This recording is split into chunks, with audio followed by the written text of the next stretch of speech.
रामकृष्ण हरी माऊली. मित्रांनो, आज आपण आलो आहोत एक नवीन प्रयोग बघायला.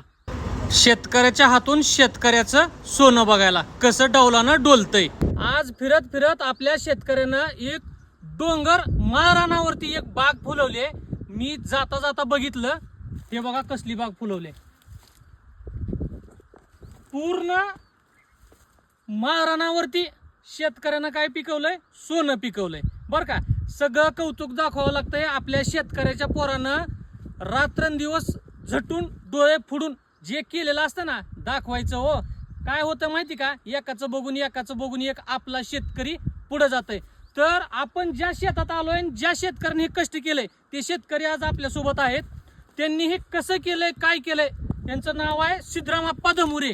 त्यांच्याकडून आपण एक साधं छोट्या मिनिटामध्ये या बागेविषयी माहिती विचारून घेऊया. भैया बोला. नमस्कार, मी शेतकरी सिद्धाराम धंबोरे.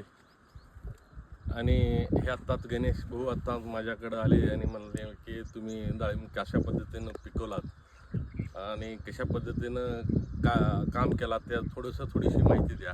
मी हे ह्या डाळिंबा क्षेत्रामध्ये नवीन आहे. मी यूट्यूबला काही शेतकऱ्यांचं बघून मी हे प्रयोग केलेला आहे. आणि ही पहिलीच वर्ष 14 महिन्याचे झाड आहेत. मी लावल्यापासून 14 महिन्याचे आहेत. आणि यूट्यूबवर इस्रायल पद्धतीनं लागण करत असताना की बेडवर आणि लागण करावं. आणि त्या लागणीचा फायदा असा आहे की सर्व शेतकऱ्यांना सांगतो.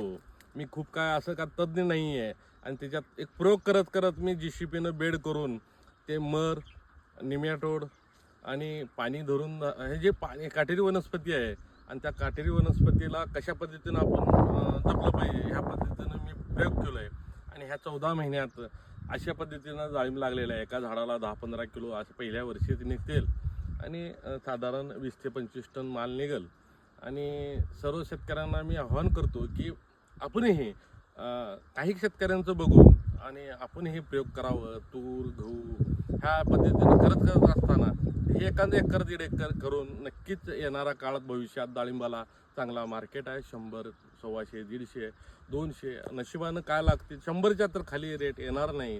आणि अशा पद्धतीनं तुम्ही करावं हे तुम्ही विनंती करतो.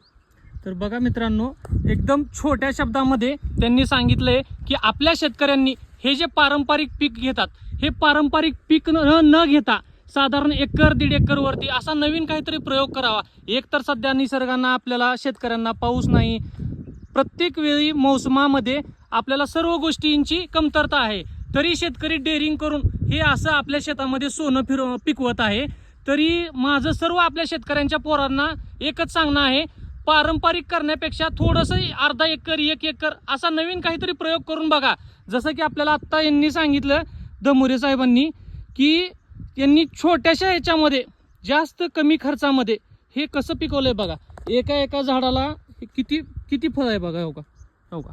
आणि तुम्हाला सांगतो, अक्षरशः एकदम या कोयाच्या बाजूला सगळं माळरान आहे, डोंगर आहे सगळा.